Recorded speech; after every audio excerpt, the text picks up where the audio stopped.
Ассалаумағалейкум достар, бүгін біз сіздермен осындай өте жұмсақ венский вафли пісіретін боламыз. Бізбен бірге сіздер де жасап дайындап көріңіздер үйде. Бізге ең алдымен керекті заттарымыз 3 жұмыртқамыз қажет.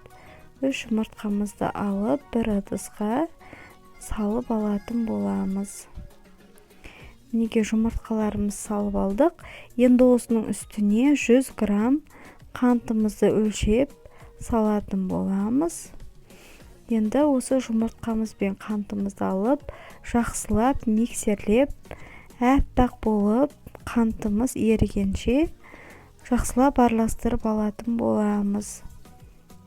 Мінекей біздің жұмыртқамыз бен қантымыз жақсылап араласты, дайын. Енді осының үстіне біз 150 грамм қаймақ қосатын боламыз. Немесе сіздер йогурт немесе басқа да заттар қоссаңыздар болады, осындай сүттен жасалған. Енді осының үстіне біз сары майымызды үй температурасындағы жұмсақ сондай сары майымызды қосамыз. Осының үстіне 2 қасық балымызды қосамыз. Енді осы қоспалар жақсылап біркелкі болғанша жақсылап араластырып аламыз. Неге барлығын біркелкі етіп араластырып алдық. Енді осының үстіне қопсытқышымызды ұнымызға салып, оны електен өткізіп, тағы да миксерлеп алатын боламыз біркелкі етіп. Неге біздің қоспамыз дайын.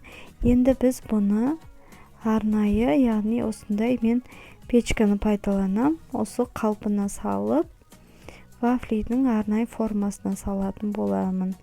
Өстіп салып, бетін жабатын боламын. Мінекей біркелкі етіп жайып алдық. Енді мінекей біз қазір мынау қосқаннан кейін жасыл цветі жану керек. Дайын болған кезде мінекей буы шығып, осы кезде уже пісті деп ала берсеңіздер болады. Әркімде әртүрлі, менде бір 3-4 минутта пісіп шығады. Әркімнің, яғни пісіретін печкасы әртүрлі.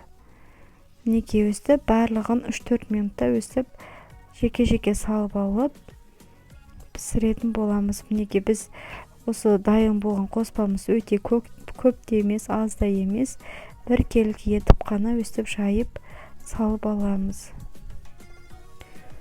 Және де бетін жауып, бір 3-4 минут күтеміз. Сол кезде жасыл цветі қайтадан жанады и буы шыға бастайды. Мінекей өстіп барлығын пісіріп аламыз. Мінекей біздің вафлиіміз дайын, венский вафлиіміз. Сіздер де үйде жасап көріңіздер, өте жұмсақ болып шығады. Және де дәмі өте керемет болып шығады. Бізбен бірге дайындап көріңіздер.